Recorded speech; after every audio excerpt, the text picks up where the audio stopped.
In today's day and age, this digital revolution that we're going through, what we find is there's uncertainty all across the organization. And so everybody needs entrepreneurial skills. They don't all apply it to the same degree.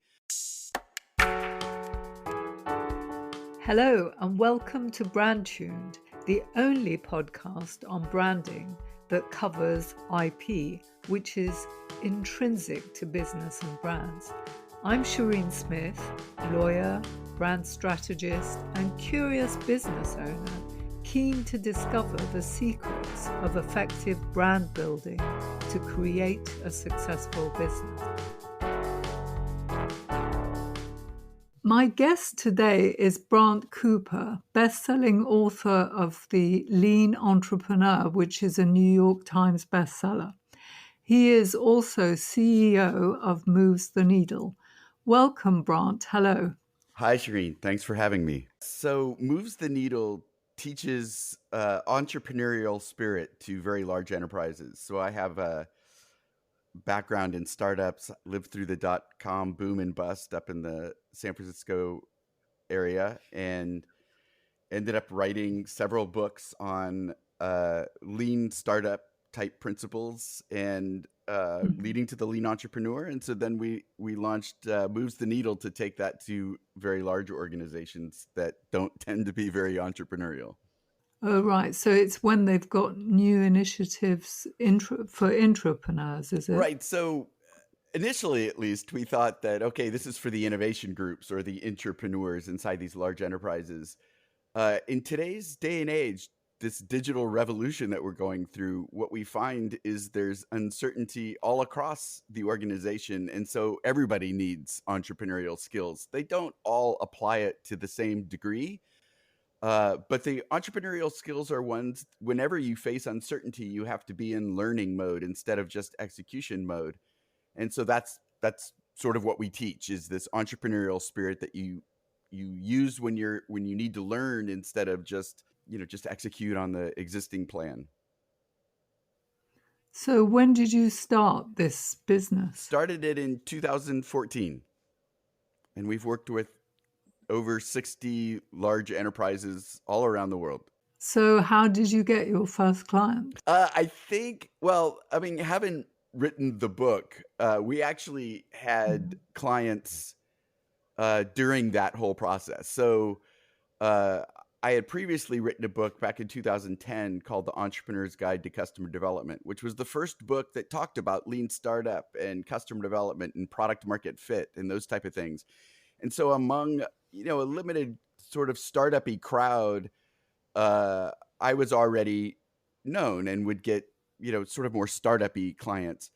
When Eric Ries published The Lean Startup, he kind of blew the top off the market. And so corporations became interested in that. So then as I was writing The Lean Entrepreneur, we were just knocking on doors and we had inbound calls, and we found a couple of companies, Capital One and American Airlines and Microsoft, who actually sponsored our book tour.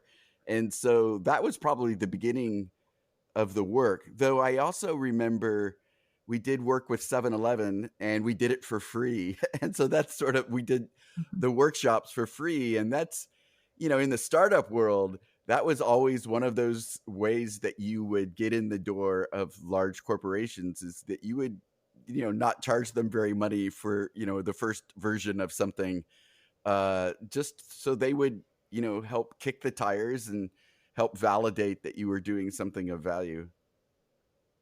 Oh, that's interesting. So what were the challenges initially of starting in this area? I mean, what was your background before that led to Well, I this? think that the background was all, the startup-y stuff. And so big companies were naturally intrigued by that because, they realized, especially coming out of the Great Recession, companies were struggling. And again, they're struggling again during the pandemic. So I guess I didn't do a great job over the last 6 years. But I think that the struggles with the large companies is that they know that they're not customer centric enough, and they know that they're not agile in the sense they can't take in new information from the world and change what they're doing, and they just move too slowly. And so that's what their challenges were. Our challenges were really trying to find, how do we change the mindset? And for the people that would go through our workshop, they would love to work this way. They love working in an entrepreneurial way. It's creative, and people are inspired to work that way. They get to try to solve problems, and I think that that's what smart people love to do. Our challenge was always trying to get that sticky, to try to spread that mindset, to try to get leaders to buy in so that they would do it on a larger scale. And out of those 60 companies, only a handful went for any sort of significant mindset change. Is this when they're developing new products, launching new products to understand what the market needs? I mean, Yes, right. Being a services company, it's pretty easy for us to run experiments, and which running experiments is, sort of the dog food that we eat. That's part of what we teach. And so hopefully that's partly what we do. So being engaged at some level with these customers means that we can understand more specifically, we can understand better what their needs are, and then we can develop services and give them a try and see if they actually work and if they provide more value. So we started off with these workshops that would go 2 or 3 days, and then we ended up developing our own sprint, really, which was more of a 5-day workshop. And then we added leadership components, and then we added accelerator programs. So doing really more digital transformation projects that would be run in 90-day cohorts. And so really continued to evolve a portfolio of services in order to try to drive that bigger impact inside these organizations. so what sort of sizes are your accelerators? How many people come? Are they from the same company or Yeah, different they're all ones? from the same company. We did one over the summer completely remotely, which was the first time we did that. That was crazy. But we had 7 teams of 10 people, all on using, the Google video service, which wasn't ideal either because they don't have breakout rooms, and so it was actually pretty complicated. But we accomplished an amazing amount in 90 days. So what was wrong with using Zoom as a matter of interest? Well, that's part of Google's or Zoom's problem, is competing against large tech monopolies. And so this company was a Google house, and Google offered Uh, their video services for free for those people that were already paying for Google Suite. And so rather than pay Zoom more money, they got their free video service through Google. okay, so you've got a suite of different programs to help companies to think like a That's right. startup. Exactly right. And do you discuss brand with them at all? Because a lot of essentially brand strategy does involve understanding your customers. Yes. Yes. So we've done specific work with marketing teams inside, not a ton, but inside a few of these enterprise customers. We've done specific uh, versions of our workshops or sprints around developing, uh, brand changes. We wrote a book called The Lean Brand, sort of our take on how to apply these lean innovation principles to the marketing and brand world. Interestingly, we also talk about when we're successfully launching an innovation program inside of a company and they want to scale it company wide, we talk about internal branding for that program, which is really kind of a fascinating subject inside of large enterprises, because whenever they're taking on initiatives, which is often led by, I don't know, human resources, uh, they have to brand those things internally. And I'm not sure they Mm. actually get the right people involved in that project. It can sink or swim. It can make the project sink or swim. So I think that's interesting, and which part of one of the things that we counsel is how to brand these programs. So I think that's kind of interesting. But yes, we've also done the external customer facing side of branding for a handful of companies. So how about your own company? How did you initially brand your company when you were Well, setting up? so uh, we were lucky to have a really sharp designer as one of our early co-founders. He ended up dropping out, but he was super talented, and so he chose uh, our colors, and he developed the logo, and he just really gave us a solid uh, feel. I think that was who we were. I think we didn't really go through any of the traditional branding exercises that you hear about. I was a marketing guy for a while in my startups, and so I've been through that. I sort of understand branding to a certain degree. I'm no expert like yourself, but a lot of that stuff I feel is not, at least from the brand artifact side, a lot of that stuff is not that important at the beginning. And a matter of fact, I think startups can overemphasize that, and they can actually spend a lot of time and money and resources that it's wasted over developing that. And if you look at a lot of the successful startups in the world, and you can use like the Wayback Machine, you can see how bad it was at the beginning. Um, Mm. and so I think that we were lucky that we had a guy that could make us look pretty good and everybody thought we were bigger than we actually were. And so I think that was probably sort of a success factor or a success indicator. Yeah, for sure. It's actually often necessary to spend a few years testing the market, seeing what the market responds to. So it's definitely not worth spending a lot on branding Yeah. in those Well, days. and really startups don't even know who their customer is, right? Yeah. And so if it's just sort of one of these things where often young entrepreneurs getting advice from people, uh, the first people they get plugged into are lawyers and marketers, and they can spend a lot of money on both without actually even understanding what their business is yet. Yeah, I mean, I actually often advise people to choose, well, the sort of name you've got is what I'd call a descriptive name. It's you can't really own that, moves the That's right. needle. Um, so that's a very good type of name to get up and running because you don't really need to then spend on trademarking or all those things that add expense. Subsequently, when you've really taken off, and if you want to, you can then find a name and maybe use what you initially started with as a tagline or something. So there are strategies for minimizing expenses, I guess, when you first Oh, start. that's great. I guess we were just lucky in that regard. I'm sort of the creative guy when it comes to words, and Hmm. I liked it. It's a little bit cliche, I guess, and experts have told me that, yeah, if you're really super successful, you're going to want to rebrand. And I was all like, yeah, you're probably right, but this will do for now. And I just absolutely love it, to be honest. When my clients or potentially clients use the name of my company in a conversation with me, not referring to the company, because then they Yeah. always kind of look sideways at me and chuckle because they see what I'm up to. So that always amuses me. So what's your process? How do you help companies with, say, working out their customers?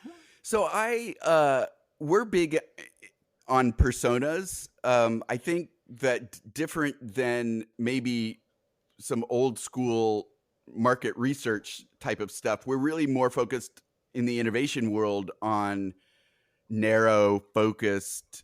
Uh, we want to actually find our early adopters, and so we're not trying to go broad or wide. We actually want to go super narrow and try to figure out, well, what is the pattern, what are the characteristics, what are the behaviors of a group of people that share the same need or passion or desire, and then I say, and speak the same language, so that they would refer to each other for solutions that address a need.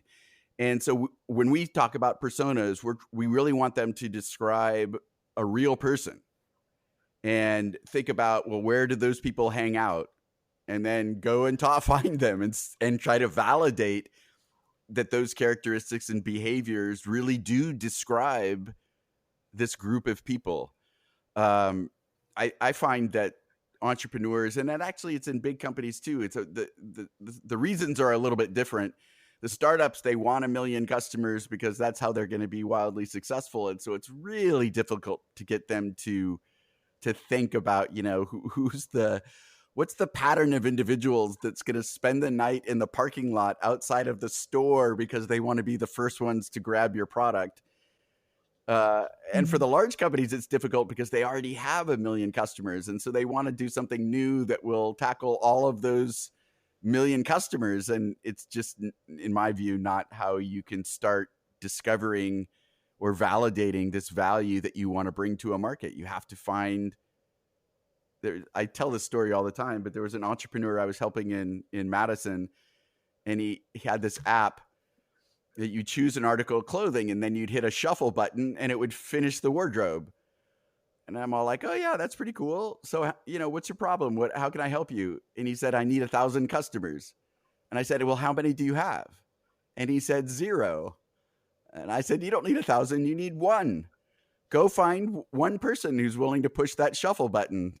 You know, go out into the streets and see if you can interest anybody. And so I think, yeah, so that's how I think about, you know, going out and discovering customers. We love creating personas that try to describe who these different market segments might be. And then you go out in the real world and try to validate that you've got the right people and they've got the need that you think they have, and that, you know, the idea that you have to address their need is interesting to them at all. So you've got a product. Would it be a tech product idea that somebody might have so that's for which they're looking for customers? Yep, could be a tech product. It's not always a tech product. We've done manufacturing, selling to businesses. We've done you know, chemical companies. We've done medical device companies, banking companies, insurance companies. So sometimes it's tech, sometimes it's tech inside of those type of companies I just described. Tech is in almost everything. We've done, you know, CPG though. I mean, so it's all industries because we all face uncertainty. And so we don't have to be an expert in the industry. We're just experts in applying these concepts to help people discover the value that they can bring to their customers. Have you read Clayton Christensen's Jobs to be Done? I have not read his Jobs to be Done. There's a guy up in the Bay Area who actually interviewed with Clayton Christensen. Clayton got some of his ideas from this guy. The company is called what is it? Oh man, it's totally blanking. I'll come back to it. But this guy does a Jobs to be Done, outcome-driven innovation, and I really like it. It's well done. I think that there's, like a lot of these things, I think they're hard to put into practice in a strong way, but I think that the idea is solid. Yeah, the idea that somebody's got a goal that they're trying to achieve, and if you understand that goal, then matching customers to the goal that your product might achieve, yes, will more likely hit the nail on the head rather than trying to create a product to meet lots of needs. So the name of the company is Strategen up in the Bay Area. It's Tony Olwick. And so he's got interesting ideas around that. I think that the trap in the Jobs to be Done can be that you think of the job, but you haven't thought of the context of the job well enough. Sort of this upstream or downstream from the actual job that your product is going to resolve. The context matters a lot. So, you know, there's a common way people describe this is that, you know, nobody wants to own a drill or a drill bit. They want a hole. Right. Sure. And so I go, well, nobody actually wants a hole. What they want is to hang something, or they want to, you know, they're doing surgery and they're trying to repair a ligament in the knee. Right. You actually drill a hole. And so when you start thinking about the different holes and the reason why people are drilling the hole, now you're starting to get to the real job. And then it matters who's drilling the hole, right? My daughter goes to college and she wants to hang a flat screen TV on the wall of her apartment and has never done any of that before in her life. Her experience with drilling holes is going to be way different than a carpenter. And so if you're a Home Depot or a drill manufacturer and you understand that context, the way you're going to market and sell and provide support is going to be, way different. So I think it's great to start with the job and then you sort of pull back and look at these the larger context that can then influence how you're going to reach out to them and present your solution to them. Yeah. And then you get into positioning, because apparently these very big companies can own a particular sort of position in the market, like Volvo owns safety. So there are hundreds of different types of car, but if they own safety, and in the same way, drills, presumably you can own lots of different positions in the market. I just wonder if you go into it in that way as well, or not. Typically, we're not getting that deep. We've done some of that work. We've actually used some of the jobs to be done principles in that way. Companies that are very technical companies, you could even include like the CPG companies, but companies like Procter and Gamble and 3M and WD-40 and these companies that were founded based upon, pretty technical products, science. They often need to go and search the market for needs that they can address with the chemicals that they've already created, the products that they've created out of those chemicals. And so then that becomes interesting because you have to go and find those jobs. You have to go find those needs. And then they typically look at their own brand and they kind of go, well, does that fit into our existing brand, or would we have to go and launch something completely new? And that ends up being really a really big decision, right? Whether you're going to be able to fit a new product underneath your existing umbrella, or do you have to create something, completely new?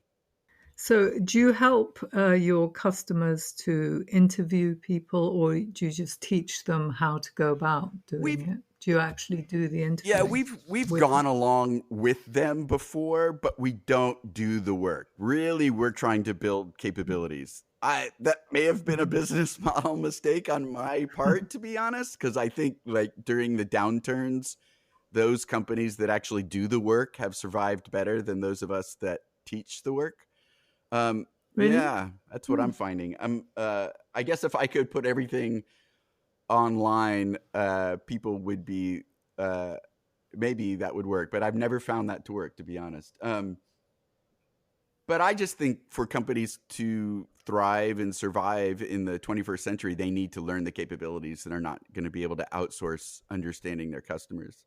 Okay, so from what you've just said, I gather you don't do any online programs like online courses supplemented with coaching. You just do what, public speaking and then these workshops?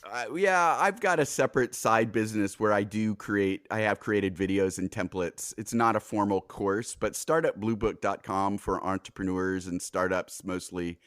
That's a way to get access to like my persona tools and a couple of videos on how to use them. I haven't pushed that real hard because I'm sort of really knee deep in my next book. That's what I'm focused Oh, on. right. What is it? Tentatively titled Disruption for All. It's Hmm. more of a leadership book than my past, which was more tactical. And it really is trying to help large corporations reinvent their businesses for the 21st century. I think that many of them have lost their way in terms of not focusing on creating value for customers. They're too concentrated on creating wealth for shareholders rather than really trying to understand their customers again. And so using a lot of the methods that I've talked about, but really from a leadership perspective to get that mindset change. Um, I think a lot of the imbalances that we're seeing in the world could be helped by companies going back to their roots and that entrepreneurial spirit again, and really trying to create value for human beings. Yeah, it must be very difficult for a large organization to turn around and start adopting an entrepreneurial mindset. Yep, yet they were all founded that way. That's the they've all But got that. what, 100 years ago? Yeah, some of them not even that old, but yeah, you're right. It is tough, but they're all kind of talking about it. They all kind of know they need to do it, and so I think that, and really, there's a lot of great leadership books out there. Brene Brown's Dare to Lead, and Mm. General Stanley McChrystal's Team of Teams, and there's just so much leadership guidance out there now, and I think it's all great. I just don't think that they have the programs to apply it, and so I think that there's some glue there that I can provide, where if you do these things, you're applying those new skills, and this is how you're going to hopefully scale that new mindset. There are examples of companies successfully changing, and so I think they can do it. So will you go and train them so that they can then train other people? How would you develop that? Yeah, so Afterwards? I don't know what my business model is going to be afterwards. I think that I don't really want to, at this point, build up a big company again. Big. I mean, we got up to 18 people at one point, so it was not exactly big. So but if people want the sort of help from me or my team, then we will definitely build it up. It just probably won't be me running it, to be honest. So you prefer to have a lifestyle business and rather than to grow into a sort of mega big business? At this point, yes. I mean, I would love to see somebody grow it, but I just don't think it's going to be me. I pretty much tried to do that with Moves the Needle, and we had a nice growth run there for a while. But it's really tough with a services business. And so we were running experiments trying to figure out products that we could bring to market, but we never really found a fit for any. And so I don't think I succeeded with that part. Well, isn't your accelerator a kind of product because it's sort of one to many? It is, but it has to be inside of a company. Different companies won't come together to do that sort of thing. Well, maybe they will, but it's harder because there might be confidentiality. Exactly right. It's intellectual property issues, and so that actually hurts the scaling because then you're just getting back to the mindset thing. So we've done them for very large enterprises, and they've been quite successful, but it's really a long slog to get them to go down that path. So maybe post next book, maybe there will be a demand for it. Just to conclude then, which brand do you particularly admire, Brant, and why? Yeah, it's a great question. I like Airbnb's brand. And I think I like their whole story. They had a horrible URL when they started, and their branding was, their brand elements were pretty horrible. So their URL initially, I think, was air, bed, and breakfast, all spelled out. That's like quite a bit to type. But their idea was pretty neat, and how they got started pretty neat. And I won't go and repeat the whole story, but it really was 2 or 3 people in an apartment that couldn't afford the apartment, and that's how they got started. And they eventually, their market segment were people who traveled for work who wanted to have a locals experience. And so I think that that's just a cool idea. And you can sort of track the evolution of their branding elements as they try to capture that ethos, as they try to capture that spirit. And then, several years in, they went through this big, huge branding exercise and chose a logo. And it really was important to them at that point that all of those elements come together and represent that spirit and represent their journey and represent who they are. And I just think that that's a really neat way to end up developing a brand. It's about the relationship that they have with this specific aspirational market segment. And I think it's cool. Yeah, I remember hearing about their bellow. It's all about belonging, and so that everyone can feel that they belong. Yes. Even though they're staying with guests who are not employed by Airbnb. Yeah, it's very clever. Very good. Right. Good choice. Yeah, thank you. Thanks for having me, Shireen. And, if anybody wants to reach out to me, I'm Brant Cooper on all social media. And, Brant at brantcooper.com is my email. And I respond to any and everyone. Okay, great. Thanks so much. Thank you. Yeah, bye. Bye. That's it for this week. Do subscribe to the Brand Tuned newsletter to get weekly updates. I'd also love to get your feedback. Just send me an email to info@brandtune.com. Finally, if you liked the episode, please do share it with your friends and colleagues and review it on iTunes or whichever platform you use to listen to podcasts. If you leave us a 5-star review, it means more people will listen and we can spread the word much more quickly about the podcast. Thank you and bye for now.